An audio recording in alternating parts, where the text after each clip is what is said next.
அறிவியலை அதிர வைத்த பூரி ஜெகநாதர் கோவில் மர்மங்கள். ஆத்ம ஜோதி நேயர்கள் அனைவருக்கும் வணக்கம். இன்று நாம் ஒரு ஆன்மீக அதிசயத்தின் உச்சிக்கே செல்ல போகிறோம்.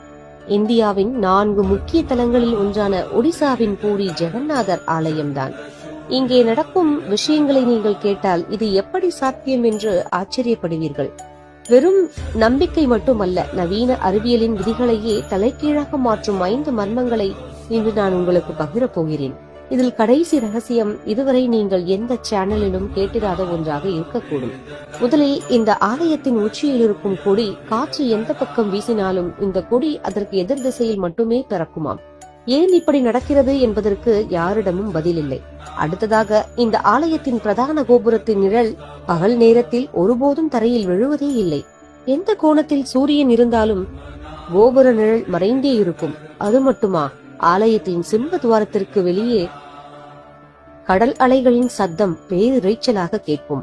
ஆனால் நீங்கள் அந்த வாசலை கடந்து 1 அடி உள்ளே வைத்தாலே போதும், அந்த சத்தம் அப்படி நின்றுவிடும். அந்த அமைதி உங்களை மெய் சிலிர்க்க வைக்கும். இப்போது நான் சொல்ல போகும் இந்த தகவல் தான் மிக முக்கியமானது. பூரி கோவிலின் சமையலறை ஆசியாவிலேயே மிக பெரியது. இங்கே இறைவனுக்கு படைக்கப்படும் பிரசாதம் தயாரிக்கும் முறை உலக பிரசித்தி பெற்றது. ஒரே நேரத்தில் 7 மண்பானைகளை ஒன்றன் மேல் ஒன்றாக அடுக்கி வைத்து சமைப்பார்கள். நெருப்பு அடியில் இருக்கும். ஆனால் ஆச்சரியம் என்னவென்றால், அடியில் நெருப்பிற்கு அருகில் இருக்கும் பானையில் உள்ள உணவு முதலில் வேகாது.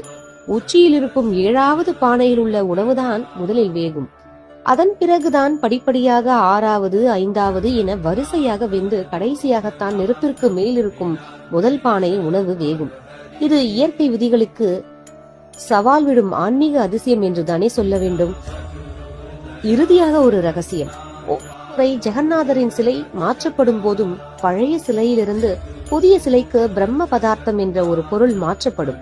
அப்போது ஒட்டுமொத்த பூரி நகரமே மின்சாரமின்றி இருளில் இருக்கும். அர்ச்சகர் கண்களை கட்டிக்கொண்டுதான் அதை செய்வார். அந்த பொருளை தொடுபவர்கள் உயிரோடு இருக்க மாட்டார்கள் என்பதால் கைகளில் துணிகளை சுற்றி கொண்டுதான் அதை மாற்றுவார்கள். அது கிருஷ்ணரின் இதயம் இன்றும் துடித்துக் கொண்டிருக்கும் பகுதி என்று நம்பப்படுகிறது. இறைவனின் திருவிளையாடல்கள் புரியாத புதிரானவை. இந்த தகவல்கள் உங்களுக்கு பிடித்திருந்தால் மற்றவருக்கும் ஷேர் செய்யுங்கள். மீண்டும் ஒரு அற்புதமான பதிவில் உங்களை சந்திக்கிறேன். நன்றி.